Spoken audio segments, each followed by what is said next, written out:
Oh. Voilà, il y a 100 kilos, le double de mon poids.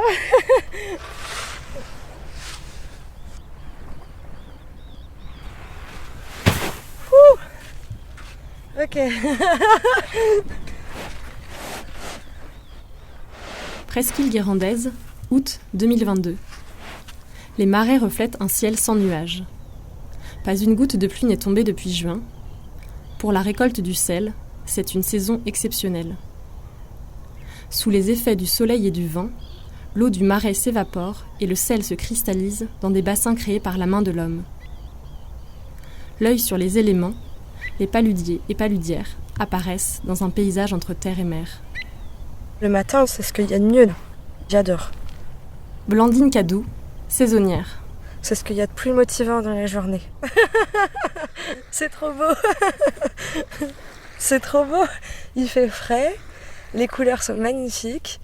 Je sais pas, il y a une petite humidité dans l'air là qui rend l'ambiance assez agréable. J'ai l'impression que les bruits sont beaucoup plus feutrés aussi. Mais je pense que c'est dû à l'humidité. Et puis il y a plus de bruit d'oiseaux, tu sens que la vie au loin, le tourisme, etc. ne s'est pas encore réveillé. Il n'y a pas un chat.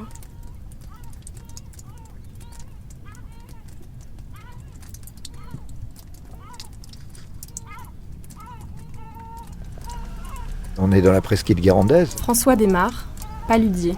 Où il y a toute une zone de marais avec de la terre argileuse, et c'est pour ça que il y a bien longtemps, dans les années 900, des moines se sont intéressés à cet espace et se sont dit on va pouvoir récolter du sel puisqu'il y a un terrain argileux qui retient l'eau, et ce sont des bassins étanches qui permettent de retenir l'eau sur une faible épaisseur pour arriver à faire du sel par un circuit complexe en forme de labyrinthe et qui permet d'évaporer et de faire gagner du degré de salinité pour arriver à la cristallisation dans de l'eau où il y a 250 grammes de sel par litre d'eau. Et là, c'est 2000 hectares de marais salants quand même, la presqu'île guérandaise. 2000 hectares qui ont permis de faire cet or blanc qui a permis de conserver les aliments. C'était un moyen de conserver les viandes et puis les poissons. Il n'y avait pas de frigo à l'époque et c'était ce qui faisait sa richesse.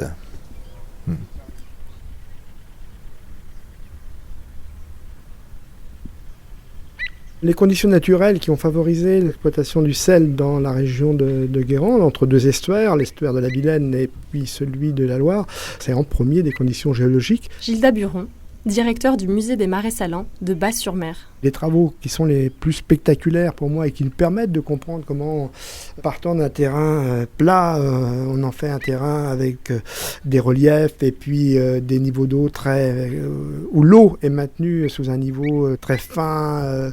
Eh bien, ça, ce sont des travaux de terrassement, d'hydraulique salicole, qui sont l'apanage des paludiers de Guérande. Donc, c'est un travail qui consiste à se colter avec l'argile du sol pour dresser les ponts, c'est-à-dire les reliefs qui vont séparer des bassins de salinité différents, créer un dédale à l'intérieur des salines qui se compose de phares, d'adernes et d'œillets, quoi.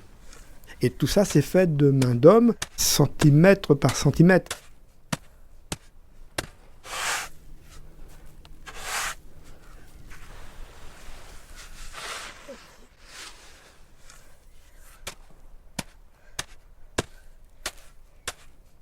J'ai repris l'exploitation à la mort de mon père parce que il y avait une saline à faire. Je dis pourquoi pas. Et puis j'avais 23 ans, j'avais 60 œillets.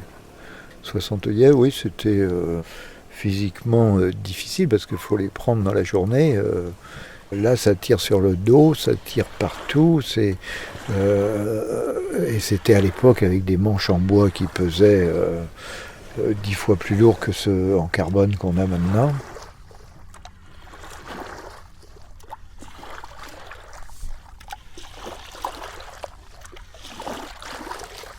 Pousser le sel, le ramener, et puis le hisser sur la ladure, c'est un geste que j'aime bien.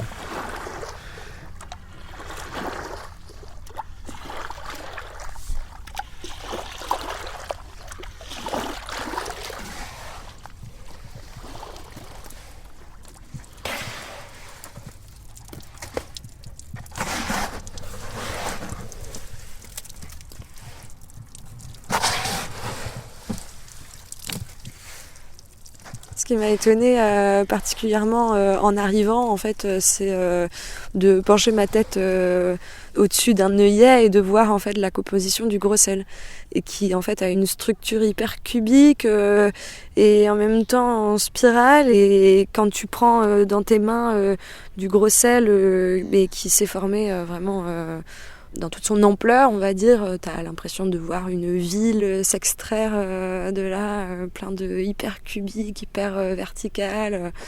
Ça, c'est assez affolant, quoi. Mais vraiment les lois de la nature, quoi.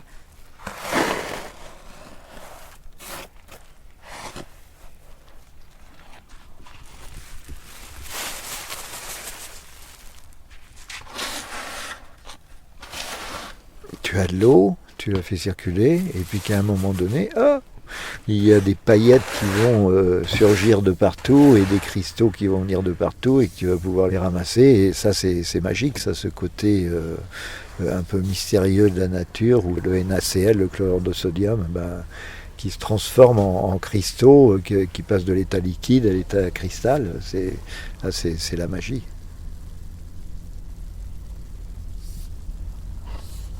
Le gros sel, ça va être hyper cubique, et la fleur de sel, bon, déjà c'est beaucoup plus fin, ça se forme à la surface de l'eau, donc c'est quand même plus léger, comme si tu avais des pétales de fleurs aussi un petit peu qui se formaient. Mais je pense que c'est plus l'aspect un peu gelé, comme si de la glace s'était formée à la surface de l'eau, quoi.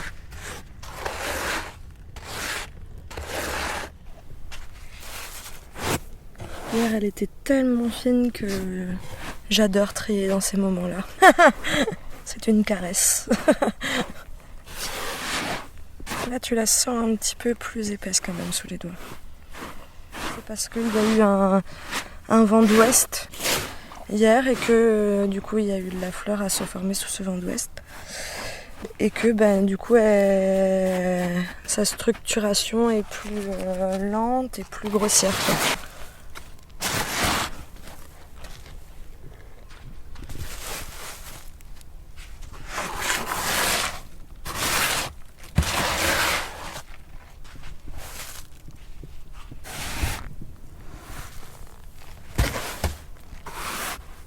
Le premier geste que j'ai appris quand j'ai commencé dans le Marais Salants, et qui était essentiel, c'était à utiliser le lasse. C'est un outil qui fait 5 mètres de long. C'est un grand manche, 5 mètres de long. À son extrémité, il y a une planche qui est en hêtre et qui fait 1 mètre de long, 10 cm de large, et qui permet de rapporter le sel, enfin de le pousser, de le ramener un peu comme un grand râteau, mais sans dents.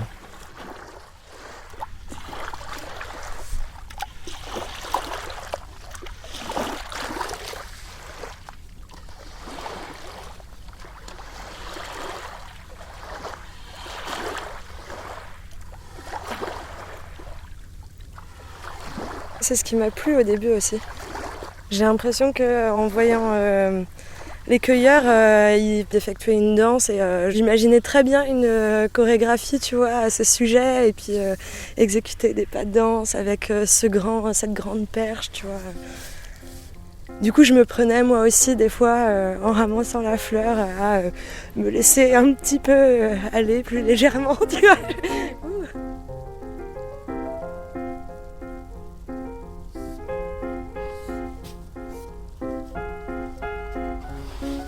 La terre, la mer et le ciel, je suis dans tous ces éléments à la fois quand je travaille dans mes marais salants.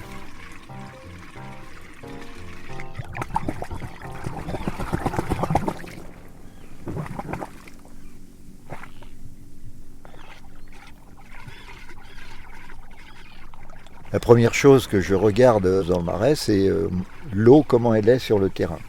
Voir s'il en manque à certains endroits ou s'il y en a trop, de façon à régler la hauteur d'eau dans mes bassins, et soit en remettre un peu plus, ou soit en remettre un peu moins, c'est-à-dire que ça se règle par des petits trous où il y a des chevilles, et qui permettent d'alimenter en eau la saline à partir de la vasière.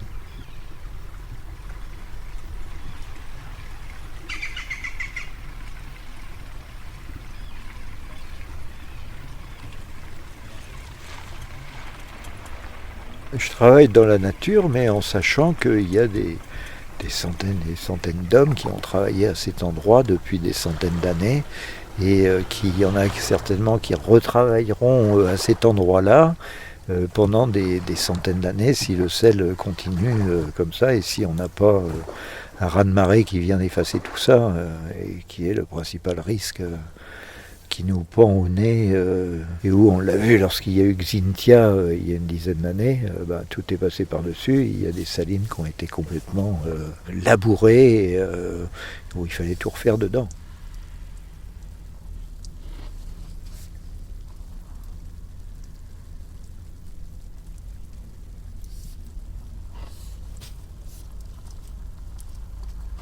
L'abandon de salines que l'on constate aujourd'hui, un paysage mité entre salines exploitées, salines en friche, salines en eau, salines à sec, etc.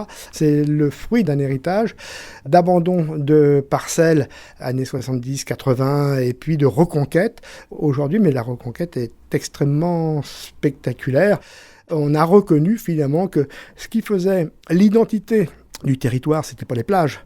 C'était effectivement le Marais Sallant, au vu de ce qu'on connaissait de son histoire, au vu également de sa valeur écologique. Et aujourd'hui, ce qu'ont aussi réussi, je pense, les paludiers du XXIe siècle, c'est de s'offrir de meilleures conditions de travail et d'avoir aussi des périodes de convivialité.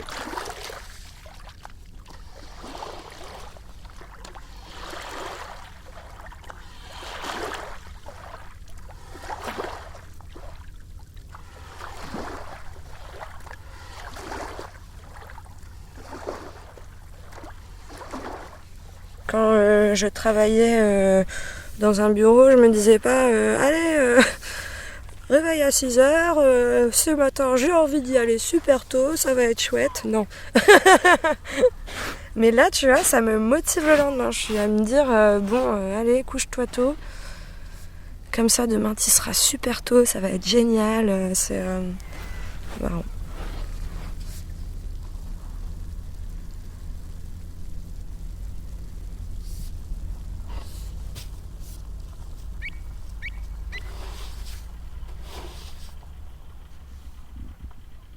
Je me suis passionnée pour les oiseaux et c'est un truc de ouf. Il y avait cette famille de goélands qui a passé tout l'été en fait à mes côtés puisque je triais juste là et donc j'avais vu sur eux et je les ai vus tout petits et puis grandir petit à petit et puis commencer à voler et puis faire appeler leur maman pour qu'elle vienne leur donner à manger. La maman qui part, prend son envol et puis leur ramène de quoi becqueter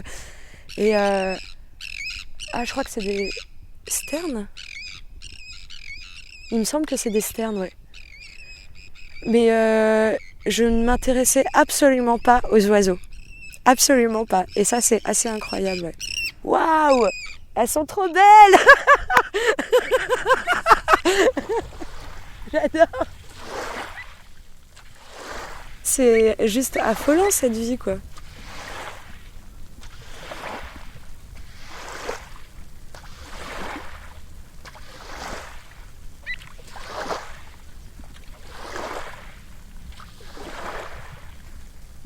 On a connu en 2022 une année de production record, qu'on est très au-dessus de la moyenne parce que les conditions climatiques ont été exceptionnelles. Et le reste encore, le bilan hydrique est quasi nul depuis plusieurs mois, il a presque rien plu. Donc forte évaporation, des vents aussi, des vents de terre, des vents très secs aussi qui ont fait que l'évaporation était intense, quoi.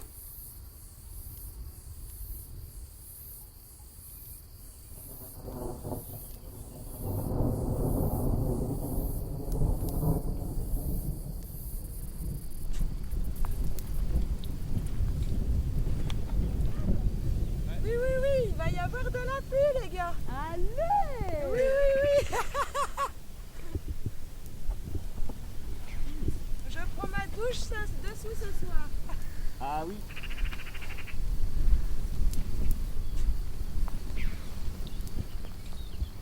Putain, j'ai la haine, les nuages se sont décalés. Ils arrivaient sur nous tout de suite et ils sont partis vers la mer. Moi, je m'attendais à me prendre une pluie énorme là dans quelques minutes et non, pas du tout, quoi. Ça arrivait tout droit, ça a assombri le ciel d'un coup et plus rien, quoi.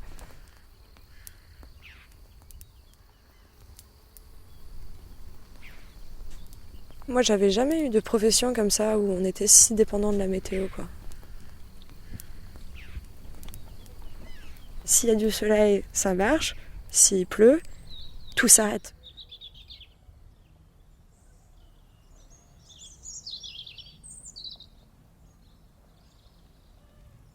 C'était Le sel, les oiseaux et la terre, un documentaire de Mathilde Doisy et Nathalie Le Gallou-Hong. Mixage, Aurélien Frances. Avec Gilda Buron, Blandine Cadou et François Desmar. Une production de Silence Podcast.